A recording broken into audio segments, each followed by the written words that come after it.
বিএনপির অলরেডি চাঁদাবাজির মাধ্যমে 50 লাখ কর্মসংস্থান নিশ্চিত হয়ে গেছে। আমরা গত 5 মাস ধরে একটা নতুন সরকার দেখছি। এর আগে প্রায় 1.5 বছর ধরে আমাদেরকে প্রতিদিন শুনতে হয়েছে যে নির্বাচন হলে নাকি সবকিছু ঠিক হয়ে যাবে। আমাদেরকে আরও শুনতে হয়েছে যে যাদের পেটে ভাত নাই তারা সংস্কারের কি বুঝবে, তো তারা নাকি ক্ষমতায় আসলে আমাদের পেটে ভাত থাকবে, তারপরে মানুষজন ভালোভাবে থাকবে, ফ্যামিলি কার্ড, এই কার্ড ওই কার্ড, নানা কার্ড পাওয়া যাবে।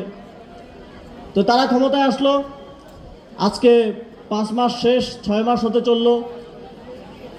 এখন সংস্কার তো নাই, গ্যাস বিদ্যুৎও নাই, পেটে ভাতও নাই। তো মাশাআল্লাহ তারা যেই পেটে ভাতের কথা বলতো, আলহামদুলিল্লাহ তারা আসার পর এখন কোনো কিছুই আর জনগণের কাছে সহজলভ্য নাই। আমরা আজকে এই প্রোগ্রামে আসার আগে একটা নিউজ দেখতেছিলাম। আমরা তো অন্তর্বর্তী সরকারের সময় থেকে শুরু করে চাঁদাবাজির বিভিন্ন অভিনব কৌশল, অভিনব উপায় শুনছি, নিউজে দেখছি। আজকে আসার আগে একটা নিউজে দেখছিলাম, আপনারাও দেখেছেন সম্ভবত, যে কোনো একটা গ্রামে জমিতে গরু মহিষ চড়াইতে হইল। গরু মহিষকে ঘাস খাওয়ায় না, চড়াইতে হইলেও ছাত্রদলকে চাঁদা দিতে হয়।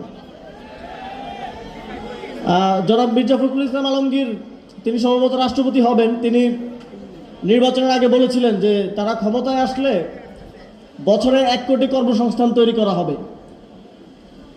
তো তারা কিন্তু তাদের কথা রেখেছেন। বছরের 6 মাসও হয় নাই, কিন্তু ছাত্রদলের, যুবদলের, বিএনপির অলরেডি চাঁদাবাজির মাধ্যমে 50 লাখ কর্মসংস্থান নিশ্চিত হয়ে গেছে। চাঁদাবাজি করে তাদের ফ্যামিলি চলতেছে, তাদের পেট চলতেছে, সাধারণ মানুষ জাহান্নামে যায়।